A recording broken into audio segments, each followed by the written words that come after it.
Bozeman, and this is Confessions of an SEO. These episodes are short. I'm very respectful of your time, and they definitely reflect the view of management. Welcome to episode 40, Confessions of an SEO. In this past week, my appreciation for the groundbreaking SEO test in 2018 that I spoke about last week, well, it continued to capture my curiosity. If you haven't listened to it, and there is a lot in there, I'll put a link to last week's podcast in the description. You can also read about it in Kyle's own words on his blog. He's like the granddaddy of SEO testing. No reference to his age. In fact, true fact, I am older. But anyway, I'll put the link in there. The title of it is How I Got SEO Famous. Now, there was a lot of meat on this bone. At the time, Google came out with a new rule in their previous version of the Webmaster Guidelines, which may or may not have been a result of Kyle's testing and success in testing. Now, at the time, it was not good for him, personally, professionally, in terms of domain ownership. The version came out, and it pretty much may have been related to what he did, but it said, "Thou shalt not automatically create content which makes no sense to the reader, but which may contain search keywords." Now, as of 2024, this rule appears to have been modified. I found the updated notice in the spam policy under scaled abuse policies, that this is how it says now, creating many pages where the content makes little or no sense to a reader but contains search keywords. Whew, okay. So if you're making mass pages this way, don't do it. This whole discovery, 2018, ultimately centered around the fact that we learned Google does not read, at least not in the way that we humans read content or think of reading content. Now, this is not what conventional SEO practitioners took away from that test back in 2018. The fact that this site was ranking at all was considered a loophole. I'll put a link to the article that described it as a loophole. But what SEO testers took away from this was that it was likely the backbone of Google's algorithm. And we should all be grateful to the gift of original thought by Kyle Roof. And, in short, here's my take on it. It's not a loophole, it's the whole loop. Sometimes I even need a little help to get my brain thinking clearer. And one of my secret weapons for that is Magic Mind. Magic Mind is a mental performance shot. And I enjoy how it gives me steady energy, focus, and clarity. For a time, I tried the energy shot that we probably all have done that they leave at the checkout, but that left me feeling kind of jittery all day. Now, the difference for me with Magic Mind is that I'm not amped up. I'm dialed in. And without a doubt, I know it's from the quality of their ingredients. So it really works for me. If you're curious to know if it works for you, you can find it in some local stores as well as Amazon. You can try it for a few days. If you don't like it or it doesn't work for you, Magic Mind has a no questions asked refund policy. And if you're like me and it works for you and you want to get a better price, go to magicmind.com/SEOpod. For a limited time, if you use a coupon at the checkout, which is SEOpod20, you can get up to 48% off your initial subscription. If you don't want to do a subscription, you can use the same code and you'll get 20% off a one-time purchase. I will put both the link and the coupon code down below. All right, so you may be thinking, Carolyn, is your life so slow that you keep thinking about this test because you just like it? Or is there something else? Well, listener, you really do know me, don't you? Well, I do schedule time where I can just think or ponder the things that I see in SERPs, or maybe things I'm measuring in the crawl or no crawl indexation research, because I have found that insight doesn't function on a schedule. You may have to schedule time to ponder, but it comes whenever it comes. I don't think it was accidental that I found what helpful content measures, and I kept digging in 2023 and finding more evidence that I was digging in the right place. I don't think it's accidental that I discovered that in practice, helpful content has an Achilles heel. So, since I seem to have some ability to think in helpful content terms, I began to wonder, what if helpful content system, like Google itself, doesn't read? To hear some SEOs talk about helpful content, they say Google wants helpful content, so you need to write more helpful content, says most every SEO everywhere. That is not how I see it, but I'm just describing what I'm seeing. So let's break that down a little bit. Last week's episode, I questioned whether or not in today's helpful content police SERPs, would the helpful content system even permit Kyle's test?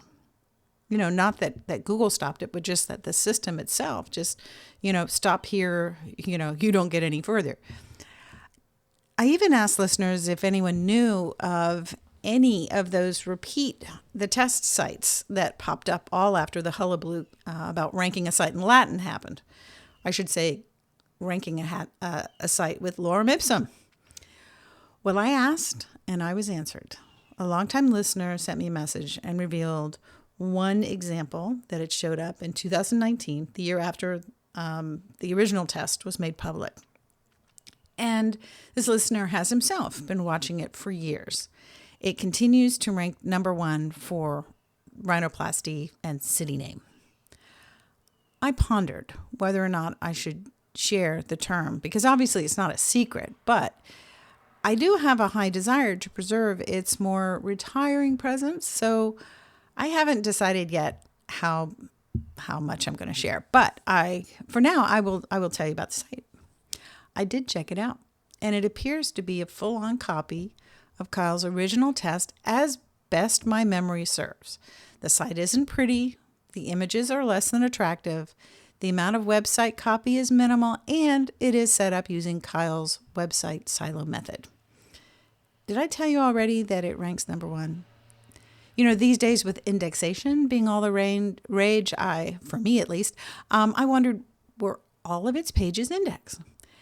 They were, with one curious exception, the homepage. And I wondered why that might be. I do recall that a lot of people copied his site, so it made me wonder if they had in a way hit a syndication filter. For those that follow me, one of my pet peeves is when people use the term duplicate content when what they're really talking about is syndicated content.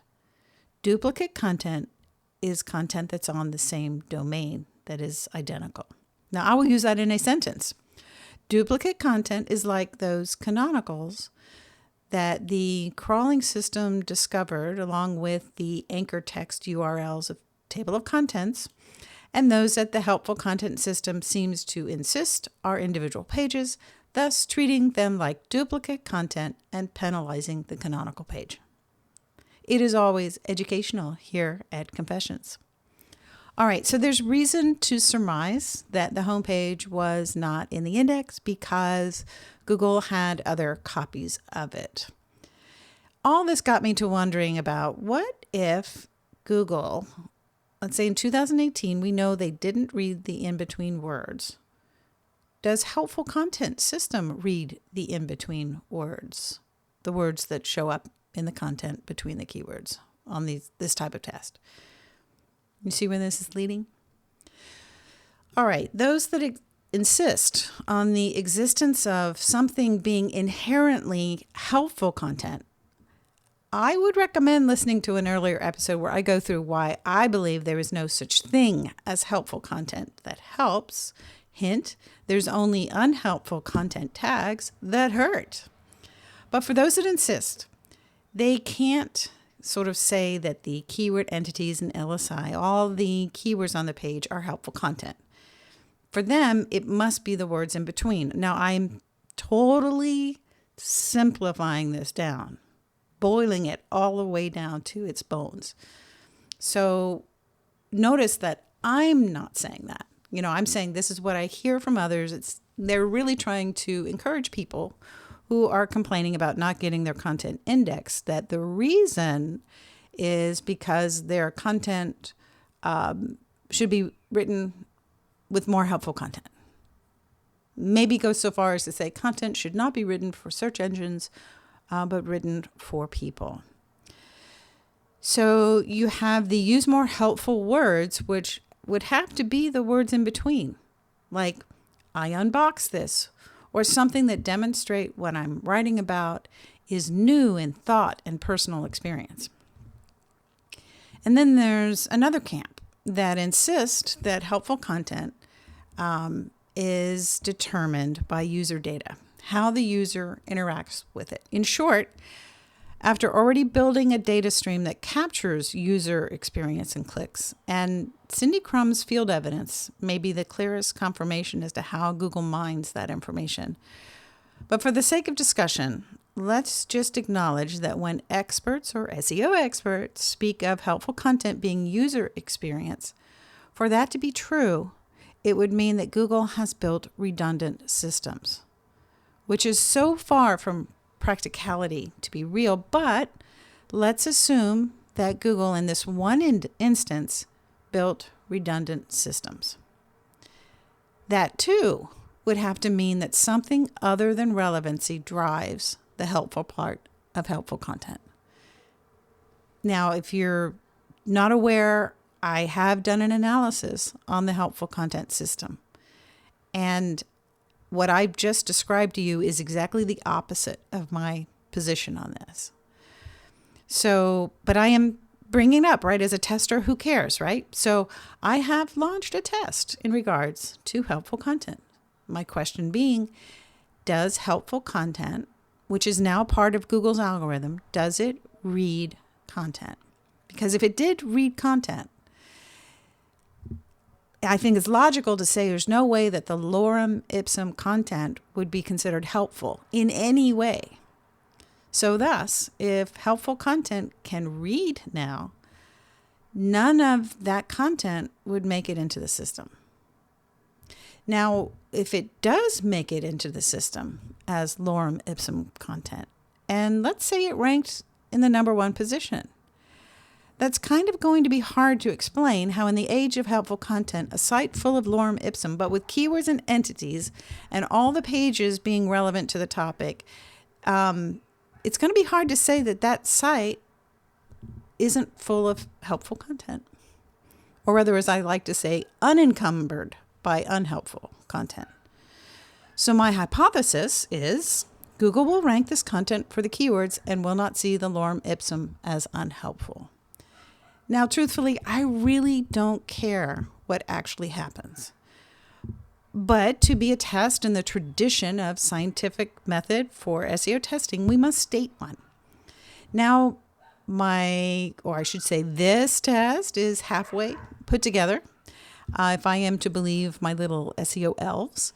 So I'll keep you posted through a weekly segment. I think I'll call it, Where Is It Now? That'll be a new segment on Confessions of an SEO.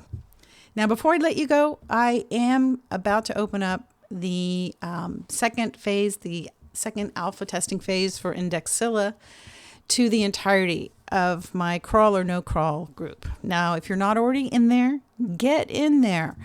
Based on the testing I've been doing, the indexing API is no longer connected to the crawling system, which sends the bots. And do you know what happens to content that is sent to indexing by the API? Question mark, question mark, question mark. Well, if you answered nothing, you are the winner. Being a pre-beta tester with free credits and a promise of more if you can help me test this platform, you could go ahead and do a voice search for crawl or no crawl on Substack. And when you get the results, the very first result, you'll see my name, the word crawl or no crawl, and you can click there and set up an account. I am still reviewing the first round of thumbnails for the Indexilla logo. And if you look at any of my Confessions thumbnails from 2023 or further back, you'll see why I hired a professional All right, that's it for me this week. If you need help with your site, you're not sure where to dig, my specialty is forensic SEO. I find weaknesses in sites and bring solutions to strengthen them to create more success through the site. To stay on the cutting edge of the state of indexing, as well as get first access to the new indexer on the market, which is not using the non-working indexing API, check out Crawl or No Crawl on Substack. Thank you for being a listener. Thank you to our sponsors. If you have any questions or topic ideas, I'd love to hear from you. And you can text Confessions at 512-222-3132. Thanks again. And until next week, I'll see you in the SERPs.